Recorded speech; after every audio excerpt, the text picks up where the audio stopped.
우리는 죽지 않고 살아있죠. 네, 살아있기에 여기 오늘 이 자리에 나올 수가 있었습니다. 산다는 것은 중요합니다. 살아있다는 것. 근데 살기 위해서 우리가 하는 일은 무엇이죠? 살기 위해서 우리가 무엇을 해요? 먹죠. 네, 제일 중요한 게 먹는 일입니다. 네. 운동도 하고 호흡도 하고 하지만 아무튼 먹는 것입니다. 그래서 먹고 산다 이런 말을 하죠. 먹고 산다. 참 이 먹고 산다는 말 많이 쓰고 뭐 하다가 무슨 말 하면 다 먹고 살기 위해 그런 거야. 먹고 살기 위해서. 네. 여러분들은 먹고 사시기 위해서 뭘 하고 사십니까 지금? 네?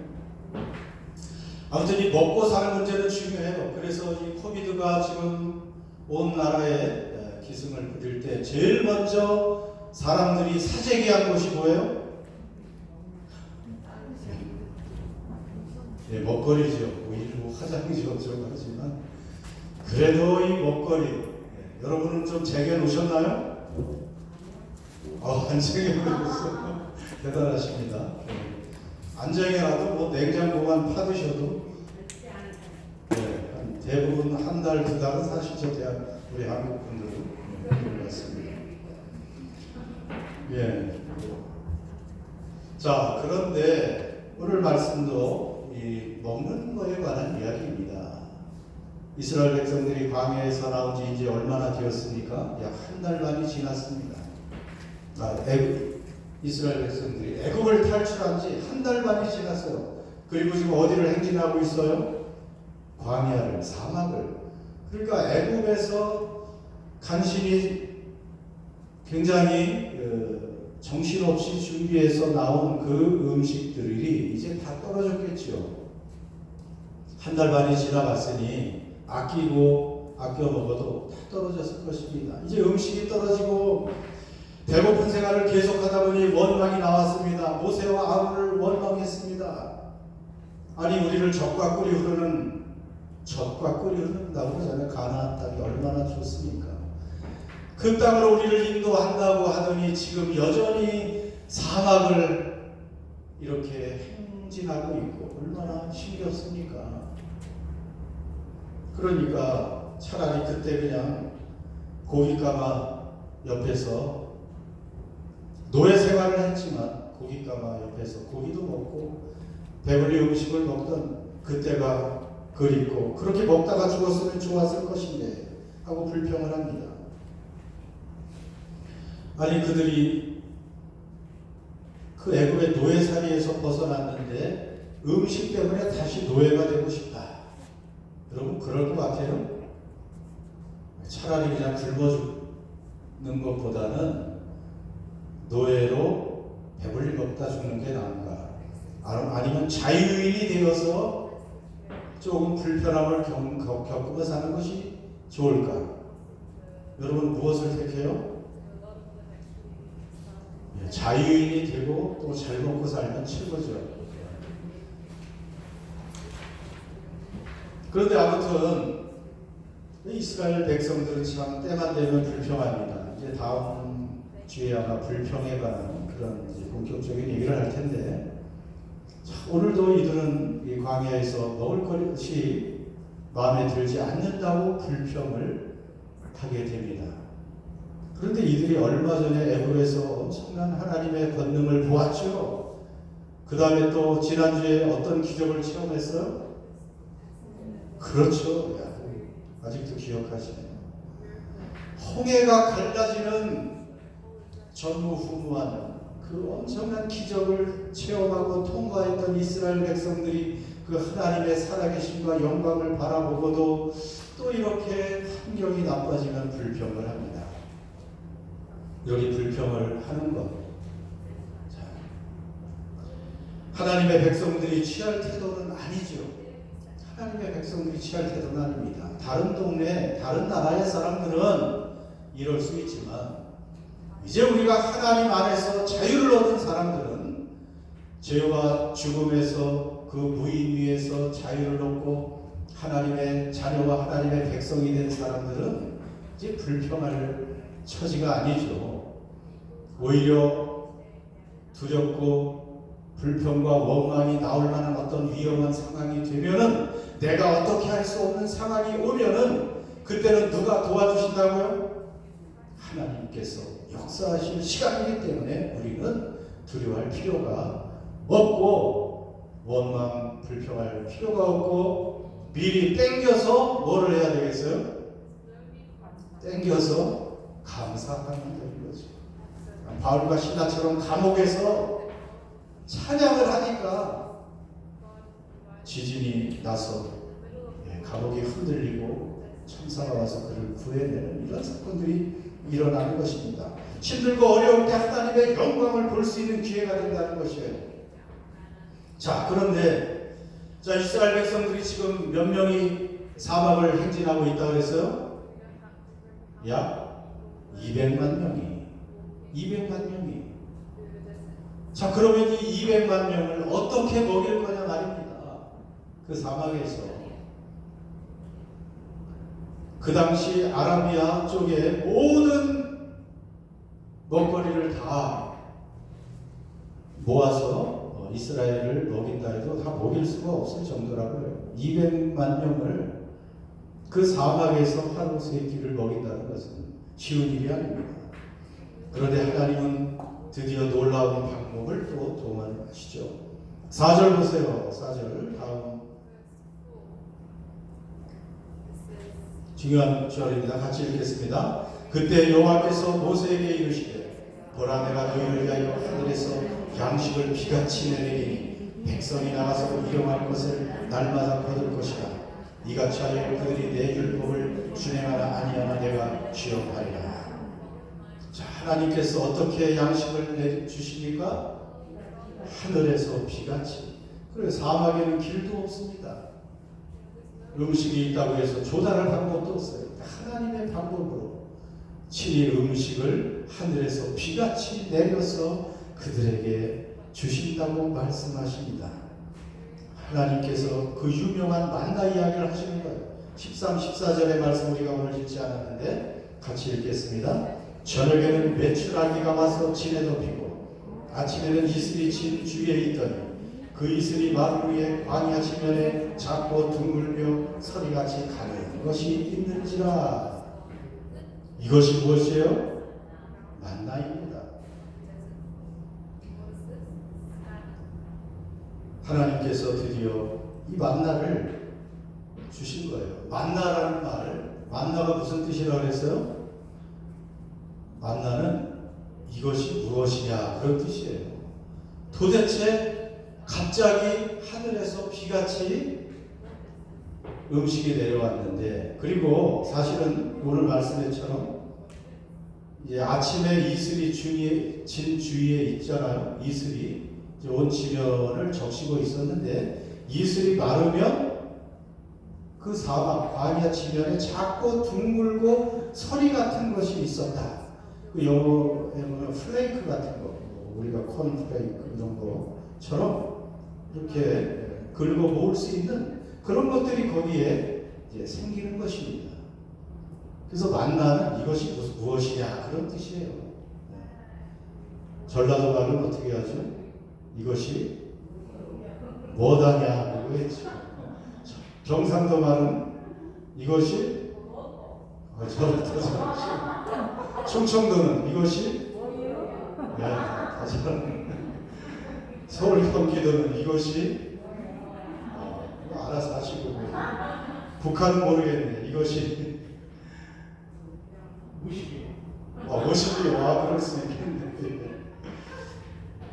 자, 아무튼 즐거운 일입니다.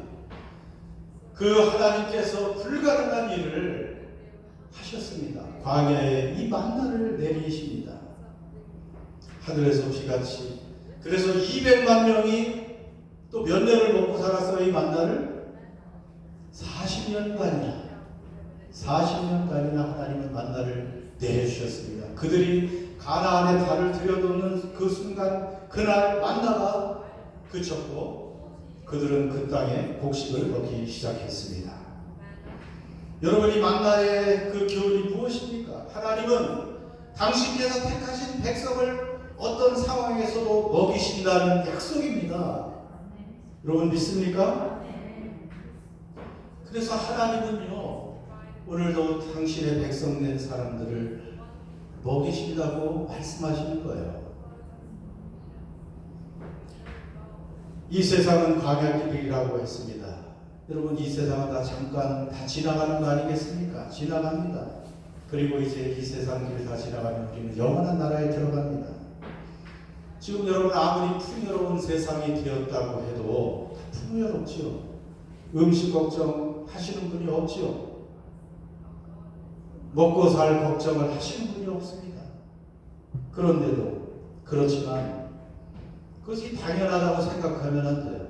이 음식을 결국은 누가 주시는 거예요? 하나님이 주시는 것이죠. 오늘 아침도 잘 드시고 오셨을 분들이 몇 분 계신데 삼시를 잘 우리 김삼대 원사님 아침 잘 드시고 오셨죠. 네. 근데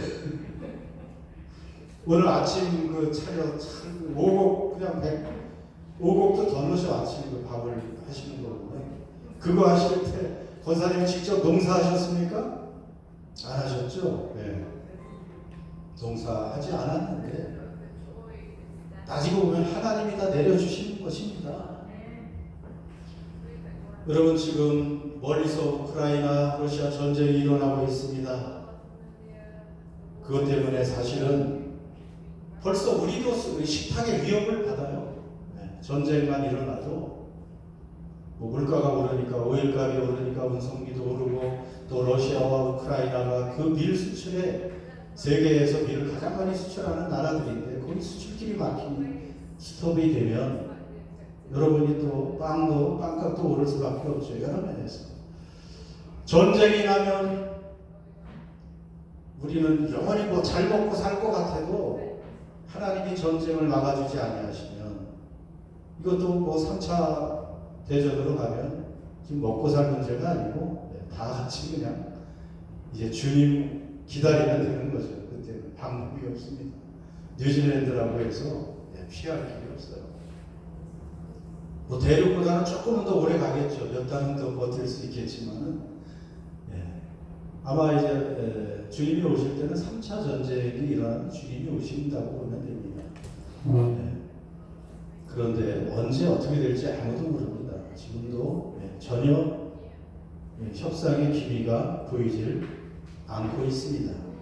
하나님께서 주관하셔야 우리가 먹고 산다는 걸 잊으면 안 됩니다. 결국 비가 오지 않으면 어떻게 살겠어요? 모든 곡물이나 생명이 있는 것들은 햇빛과 비가 있어야 성장이 되고 열매를 맺을 수가 있고 생명을 유지할 수가 있는 거 아닙니까? 그러나 해와 비, 바람 누가 다 주관하시는 것입니까? 하나님이 주관하는 것입니다. 인간이 아무리 첨단 문명 속에서 많은 좋은 것들을 많이 만들고 산다고 해도 먹거리가 없으면 먹을 수가 없어요. 살 수가 없습니다. 유엔 식량 농업 기구가 2020년도 통계를 발표했는데 지금도 전 세계적으로 굶주리는 기아 상태에 있는 사람들이 인구가 8억 1,500만 명에 이른다고요. 굶주림에 있는 상태.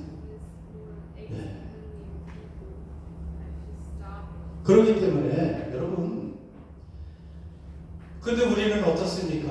얼마나 행복하게 풍요롭게 삽니까? 너무 많이 먹어서 다이어트하고 이제 작년부터 저도 그 영향을 받기 시작했어요. 우리 애들부터 시작해서 쌀을 먹으면 안 됩니다. 쌀도 안 먹고 밀가루도 안 먹어요 이제. 옛날 같으면 우리 쌀 한 톨도 남기지 말고 먹으라고 했는데 쌀도 먹으면 안 된다. 탄수화물이 그게 들어가면 당이 되기 때문에 아예 안 먹는 게 좋대요. 다른 데서 탄수화물이 생성되니까 야채나 과일, 고기 뭐 이 정도에서 쌀도 밀가루도 먹지 말라고. 그래서 아주 좋은 음식, 건강 음식 또 적당히 이렇게 먹는 이 먹는 거에 우리가 걱정을 안 하고 사는 것, 이 풍요로운 환경 다 누가 주신 거예요? 하나님이 주신 거 아닙니까? 우리가 대한민국에 태어나고 싶어서 태어났어요? 그리고 또 그 중에 또 뉴질랜드로 오게 되고, 우리의 국적, 이런 것들 다 하나님께서 예비하신 것입니다. 키위로 태어난 것. 그러니 우리가 이렇게 먹고 사는 이 모든 것은 하나님의 소관인 줄 믿습니다. 하나님이 먹여주시는 줄 믿습니다. 그러니까 당연한 것이 아니에요. 우리는 먹을 때마다 그래서 뭘 해야 돼요? 음식 앞에서 기도해야 되는 거예요. 머리가 숙여져야 되고, 뭐 당연한 거 내가 노력해서 이거 뭐 벌어서 먹는 것이 아니고 하나님이 주시는 것으로 감사하고 드시기 바랍니다. 하루에 3번은 기도하잖아요. 그래도 더구나 하나님의 자녀들, 하나님의 백성들은 하나님께서 먹을 것을 책임져 주십니다. 그래서 예수님을 통해서 너희는 먹을 것, 입을 것, 마실 것 걱정하지 말라. 공중의 새보다 들의 백합화보다 더 귀한 너희들을 하나님 아버지께서 먹이고 입히시겠다고 분명히 약속하셨습니다. 그런데 하나님이 오늘 아까 주님이 가르쳐 주신 기도를 했을 때 거기에 어떤 기도가 있습니까? 오늘 우리에게 일용할 양식을 주십시오 하는 기도를 매일 드리라고 우리 예수님이 말씀하셨죠. 우리 예수님께서 기도를 하나님 아버지께 할 때 오늘 우리에게 일용할 양식을 주세요라고 날마다 기도하라고 했습니다.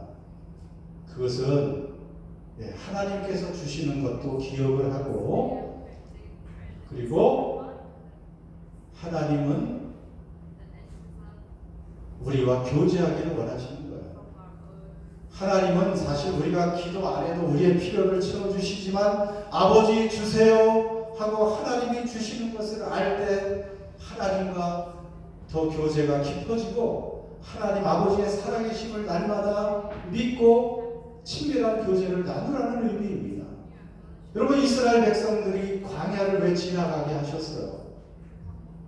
40년간 그들은 이집트에서 노예살이를 430년 동안 했기 때문에 완전히 노예 근성에 빠져 있었어요.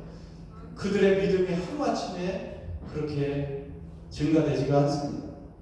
그래서 매일매일 하늘에서 살아계신 하나님이 그 영광을 보여주시고 만나를 내려주시고 또 저녁에는 메추라기 고기도 먹게 하셔서 그 40년을 먹이고 입히시고 그 신발이 옷이 닳지 않게 하시고 그런 반석에서 물을 먹이며 바위를 쳐서 생수를 공급해 주시는 이런 살아계신 하나님을 체험하면서 믿음이 자라고, 하나님은 역시 우리의 아버지가 되시는구나, 우리의 유일하신 신앙의 대상이구나 하는 것을 알도록 그렇게 해주신 것입니다. 여러분, 온 세상에 충만한 것이 누구의 것이라고 했어요? 하나님의 것입니다. 그 하나님은 우리 아버지십니다. 그래서 그 아버지는 그 자녀들을 책임져 주신다는 것을 여러분 잊지 마세요. 그래서 먹고 살기 위해서 일하는 게 아닙니다. 우리는. 그렇죠?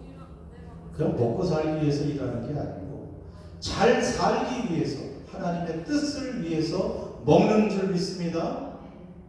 그렇지 않으면 그 먹는 게 무슨 의미가 있어요? 자, 그런데 하나님은 또 다른 양식을 우리에게 주십니다. 이 양식은 더욱 중요합니다. 여러분, 세상의 음식은 못 먹어도 이 양식은 정신 차리고 드셔야 됩니다. 우리가 아무리 건강에 신경을 쓰고 좋은 음식, 건강한 음식 먹고 운동 열심히 해도 90세 넘길 수 있는 분이 몇 분이나 돼요? 100살 넘기는 분이 몇 분이나 됩니까? 자, 8, 90이에요. 아무리 좋은 음식, 아무리 건강 유지하려고 노력해도 그것이 우리의 인생의 한계입니다. 그런데 우리 하나님은 우리에게 진짜 우리가 먹고 죽지 않는 음식을 우리에게 주시는 하나님이십니다. 요한복음 6장 45절 같이 읽겠습니다. 나는 생명의 떡이니 내게 오는 자는 결코 줄이지 아니할 터이요 나를 믿는 자는 영원히 목마르지 아니하리라. 여러분, 이래서 우리가 예수님을 믿는 것입니다. 예수님은 뭐라고요? 생명의 떡이다. 이 떡은 여전히 번역은 이거 잘못됐죠. 뭐 떡을 주식으로 먹습니까? 네, 아니 예, 떡이 아니고 양식으로 밥으로 번역하는 게 맞죠? 예, 떡은 간식으로 먹죠, 요즘에. 그런데 예수님은 생명의 양식이다, 그런 뜻입니다. 그 영어 성경에는 The Bread of Life니까 빵이 주식이니까 그건 맞아요. 그런데 떡은 아니죠. 아무튼 예수님은 생명의 양식이기 때문에 내게 오는 자는 줄이지 아니하리라. 나를 믿는 자는 영원히 목마르지 아니하리라. 아무리 이 세상에서 다이어트하고 좋은 음식을 많이 꾸준히 드셔도 우리는 죽습니다. 그걸 비오스 생명이라고 그러죠. 우리 생물학적인 부분 죽을 수밖에 없어요. 그런데 진짜 생명은 영원히 사는 것입니다. 우리 인생은 그 한 스팬이 길어야 100년이라고 해도 영원에 비하면 점도 안 돼요. 점도 안 돼. 한 점도. 그 영원을 사는 그 생명을 주는 이터널 라이프, 조의 그 생명을 주는 그 양식이 있는데 그 양식은 뭐라고요? 예수 그리스도. 그분을 먹는 것입니다. 어떻게 먹어요? 요한복음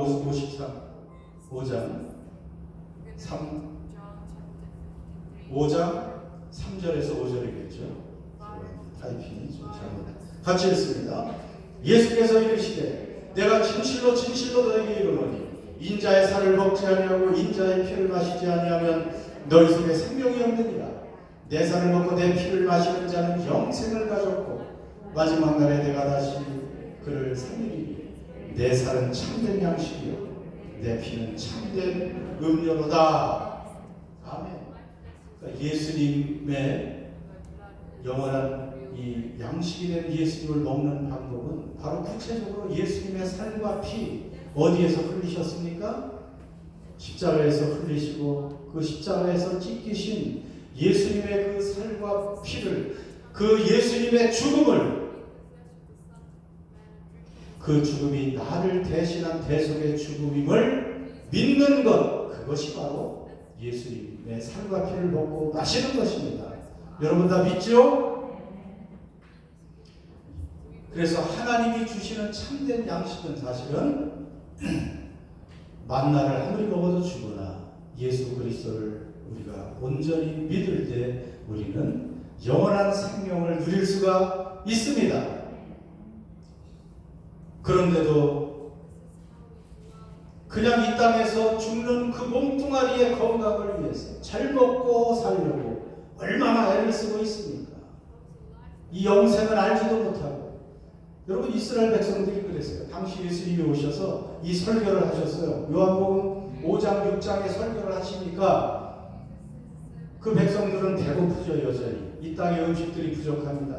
그럼 메시아가 오시면 그들에게 정말 풍요로운 음식을 영원히 줄 줄 알았습니다. 그런데 예수가 메시아인데 오셔서 하는 말이 내 살을 먹고 내 피를 마셔라. 그러니까 다 도망갔습니다. 그들이 원하는 것은 그냥 세상의 양식이었어요. 세상에서 잘 먹고 잘 사는 것이었습니다. 다 떠나갔어요. 몇 명만 남고요.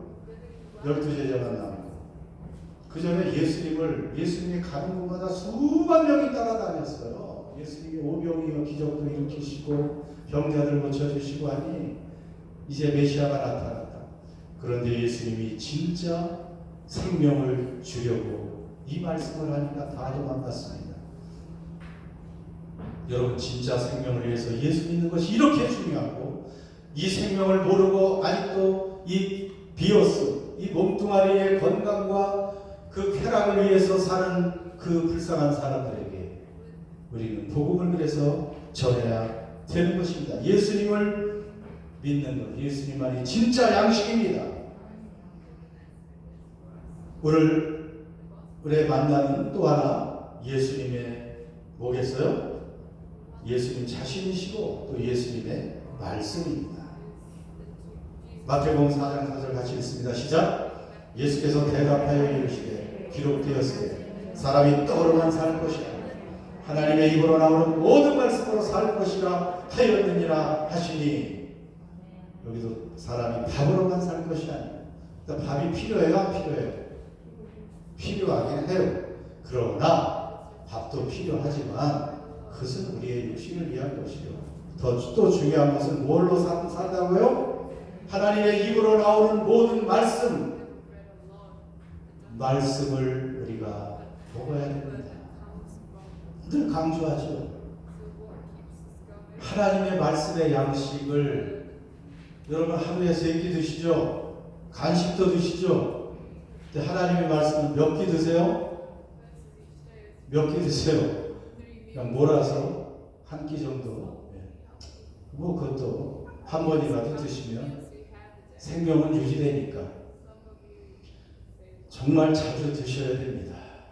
자주 안 드시면 뭐 과거에 천국을 몇 번 왔다 갔다 하는 믿음을 가져도 소용없어요. 그 믿음이라는 건 그냥 사그러지는 것이에요.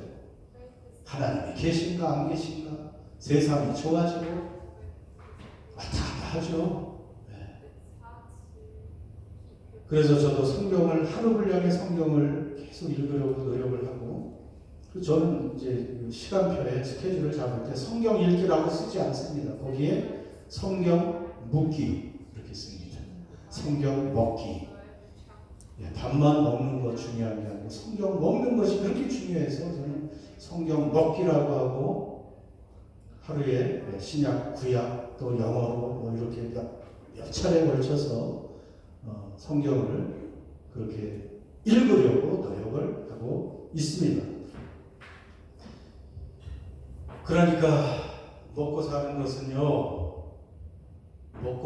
사는 것은 양식 문제만 아니고 성경 말씀 문제라는 것 여러분 기억하시기 바랍니다. 세상에 일이 너무나 바빠서 현실에 여러 가지 발등에 떨어진 불들이 많아가지고 먹고 살기도 힘든데 언제 제가 시간을 내서 성경을 읽겠습니까? 그 사단이 속삭이는 거예요. 사단이 유혹하는 것입니다. 여러분, 이 세상의 어떤 시급한 문제보다 여러분이 그럼 너무 바빠서 식사를 못 하시나요? 식사하고 주무시는 시간을 다 확보해 놓고 계시잖아요. 그리스도인은 성경을 늘 드시는 분입니다. 정기적으로 사모하면서 열심히 드시는 분이십니다. 자, 이제 두 번째 주제로 이제 빨리 넘어갑니다. 시간이 이제 1시죠? 네, 원래 그러니까 아직 먼 시간인데 저는 1시 반이라고 착각을 했습니다. 중요한 말씀이 16절에 또 있습니다. 여러분 16절 이 설교도요 하나님의 말씀을 드시는 시간입니다. 그러니까 여러분이 지금 영혼이 건강해지는 시간이에요. 16절 같이 읽습니다. 여호와께서 이같이 명령하시기를 너희 각 사람은 먹을 만큼만 이것을 거둘지니 곧 너희 사람 수요대로 한 사람이 한 오멜씩 거두되 각 사람이 그의 장막에 있는 자들을 위해 하셨느니라. 아멘. 자, 만나를 거두는데 얼마큼 거두라고 하세요? 먹을 만큼만. 하루에 먹을 만큼만 하나님은 거두라고 말씀하십니다. 욕심내지 말라는 거예요. 만나는 오늘 내리고 또 내일 내려요, 안 내려요? 내립니다. 그렇기 때문에 오늘 그냥 많이 거두어 혹시 모르니까 나는 일주일 분량을 거둬야지. 그러면 그 다음날 오늘 거둔 만나는 그 다음날 어떻게 돼요? 상하고 썩고 냄새나고 벌레가 나서 먹을 수가 없게 그렇게 된다고 했습니다. 단 6일째 되는 날은 이틀분을 거둘 수 있어요, 없어요? 그때는 거둬요. 놀랍게도 그 이튿날까지 썩질 않아요. 왜냐하면 그 이튿날은 안식일이기 때문에 일하지 않고 거둘 필요 없이 그때는 하나님께 집중해야 될 그런 날이라고 하나님은 또 그 똑같은 만난데 그때는 상하지 않게 하세요. 그러니까 하나님은 이렇게 먹는 것에 대해서, 양식에 대해서 민감하게 주관하고 계심을 알 수가 있습니다. 세밀하게 하나님은 우리를 돌보십니다. 그래서 아까 오늘 우리에게 일용할 양식을 주세요 할 때도 오늘이라는 것도 중요한 거예요. 내일, 모레, 1년치, 10년치 내 자손 대대로 먹을 양식을 주십시오 하는 것이 아닙니다.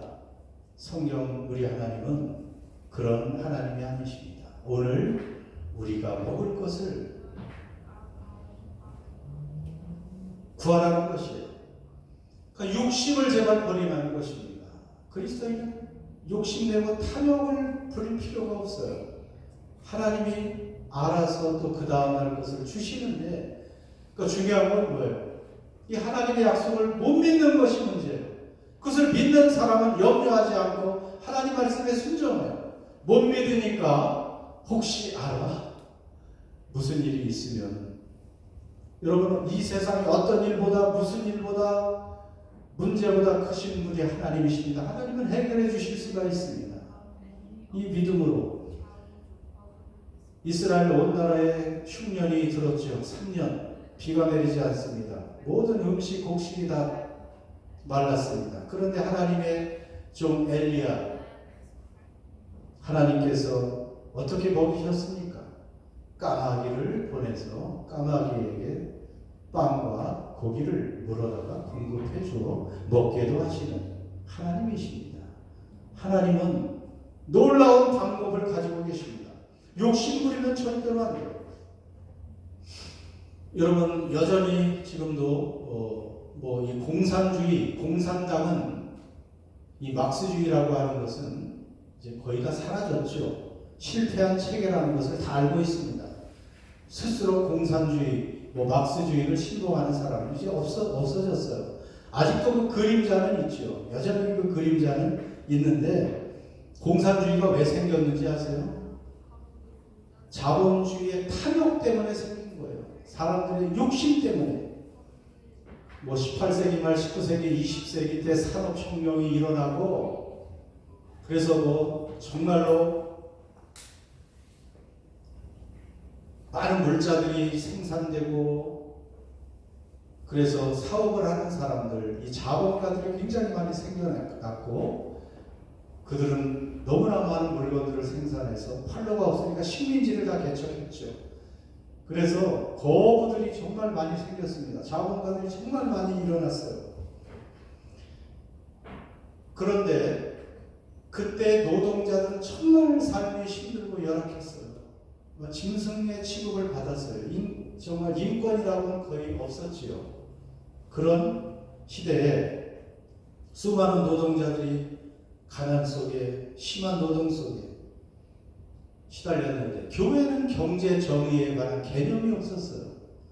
교회에서 그런 것들을 관심을 가지고 노동자들을 좀 보살피고 해야 되는데, 그들이 그런 눈물의 골짜기를 걸어가고 있는데도 교회는 현실을 외면하고 그냥 자본가들의 편에 서서 우리에게 천국이 있으니까 조금만 참으시오.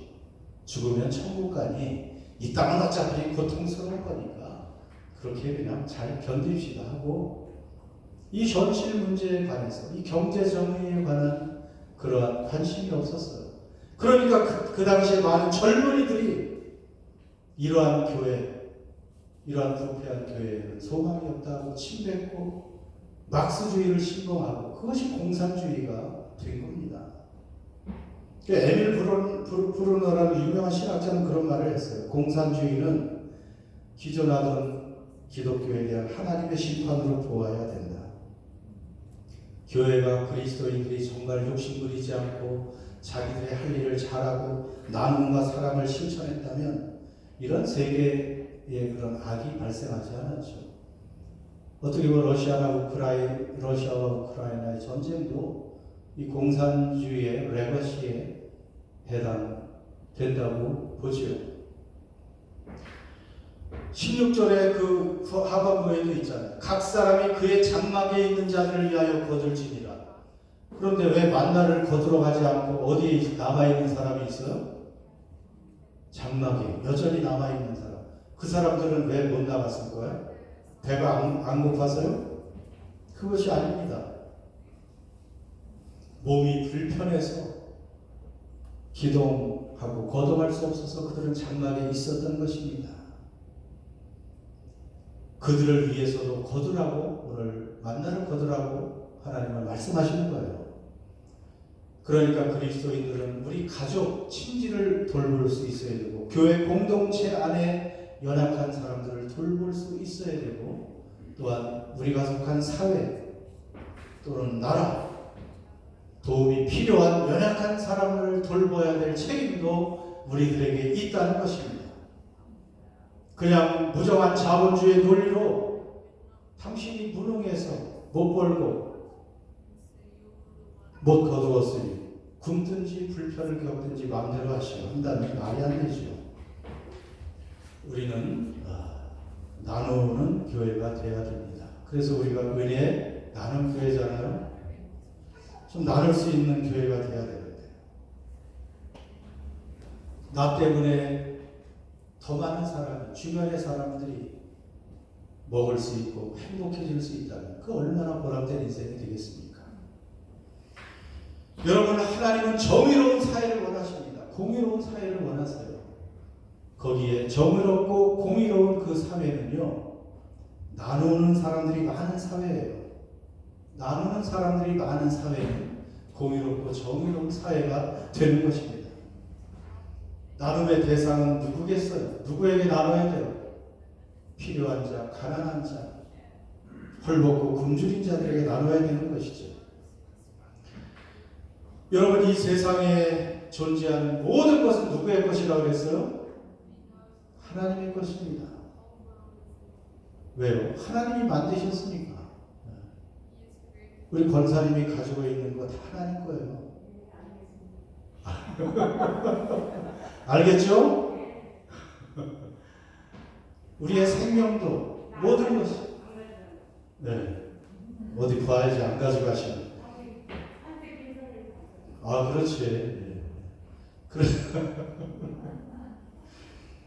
하나님 것입니다. 집도 땅도 재산도 하나님의 것이에요. 하나님이 만드신 것이고, 하나님은 우리에게 잠시 맡겨주신 것이에요. 우리에게 관리하라고. 그래서 그리스도인들은 이 물질관, 소유관을 분명히 알아야 됩니다. 우리는 청지기들입니다. 그러니까 좋은 청지기가 되어야 돼요. 이 땅을 살아갈 때. 부자라고 해서 뭐 하루에 5끼 먹습니까? 많이 먹어야 병만 생기고, 매일 랍스터만 드시면 어떻게 되겠어요? 비싼 랍스터만. 부자라고 콜레스테롤이 많아가지고 더 빨리 이 땅을 떠나게 됩니다. 그러니까 하나님께서는 이 땅에 우리가 가진 것을 나누는 것, 그것이 또 정의라고 말씀하세요. 우리는 이 욕심을 좀 부리지 말아야 돼요. 믿는 사람들이, 그리스도인들이 이 무력을 가지고 있는 거 보면 참 안타까울 때가 많이 있습니다. 하나님께서 얼마나 이 땅에 가난하고 소외된 자, 나그네, 과부, 고아 이런 사람을 생각하셨는지 구약의 율법서에 쫙 나오고 선지서에 그런 것이 얼마나 많이 나오는지 몰라요. 늘 기억되는 것, 하나님이 추수할 때 밭 모퉁이에 있는 곡식은 어떻게 하라고요? 그거 놔두라 그래. 추수하지 말라. 큰 모퉁이까지 다 그거 추수하지 말라. 왜요? 땅이 없고 가난한 자가 그것 좀 갖다가 추수해서 먹을 수 있고, 또 뭐 밀단이나 보리단을 추수하다가 집에 거두어 드리는데 몇 단을 빠뜨렸어. 그러면 가서 그것을 가져오지 말라. 이렇게까지 말씀하세요. 성경에 기록이 되어 있어. 그리고 이삭 같은 거 떨어진 거 속속들 그거 다 주워 오지 말라고 말씀하십니다.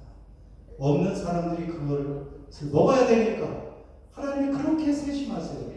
포도원에 포도를 수확할 때 속속들이 따지 말라고 또 말씀하세요. 그만큼 하나님이 관심을 가지고 계십니다. 재판할 때도 공정한 재판이 이루어져야 돼요.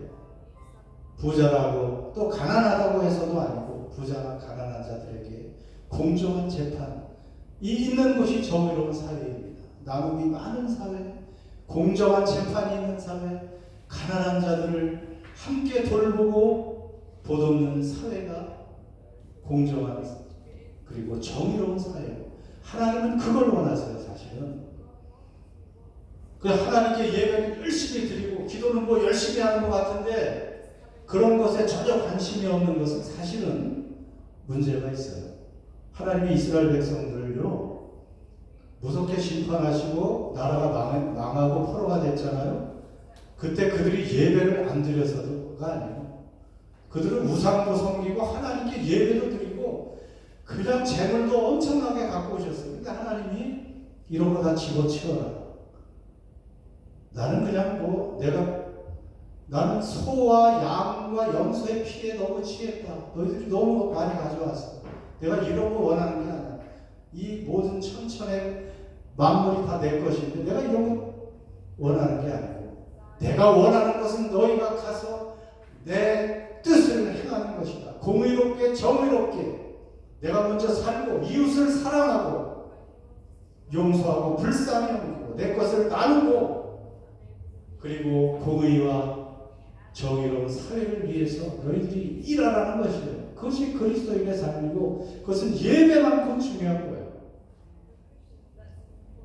옆에서 사람이 형제 자매가 고통을 당하고 죽어가는데 뭐 기도해 드릴게요 하고 와서 하나님께 열심히 예배를 드리고 그들에 대해서 눈을 감는다면 그것은 꽝이라는 것입니다. 한마디로 그것은 꽝이에요. 그리스도인이라면 이러한 삶에 하나님이 무엇을 원하시는가를 우리가 생각하며 살아야 됩니다. 오늘 만나 때문에 여러 가지 말씀을 드렸습니다. 여러분, 만나 하나님께서 내려주십니다. 우리의 먹고 사는 문제는 누가 해결해 주세요? 하나님이 해결해 주십니다. 욕심 부릴 거 없습니다. 아무것도 지금 없는 것 같아도 여러분 걱정할 게 없어요. 오히려 아무리 많은 것을 쌓아둬도 하나님 없는 사람은 순식간에 그런 게 사라질 수가 있어요. 그러나 하나님이 우리에게 정말 크레딧 카드처럼 우리 안에 있는 사람은 걱정할 게 없습니다. 잃을 염려가 없어요. 우리에게 주신 것들 복의 통로로 삼아야 될 것이고요. 예수님 잘 믿고 하나님의 생명의 양식 말씀 잘 여러분 드시고 건강한 믿음으로 사실 수 있는 저와 은혜 하나님께 성도들 되시기를 주의 이름으로 축원합니다. 기도합시다.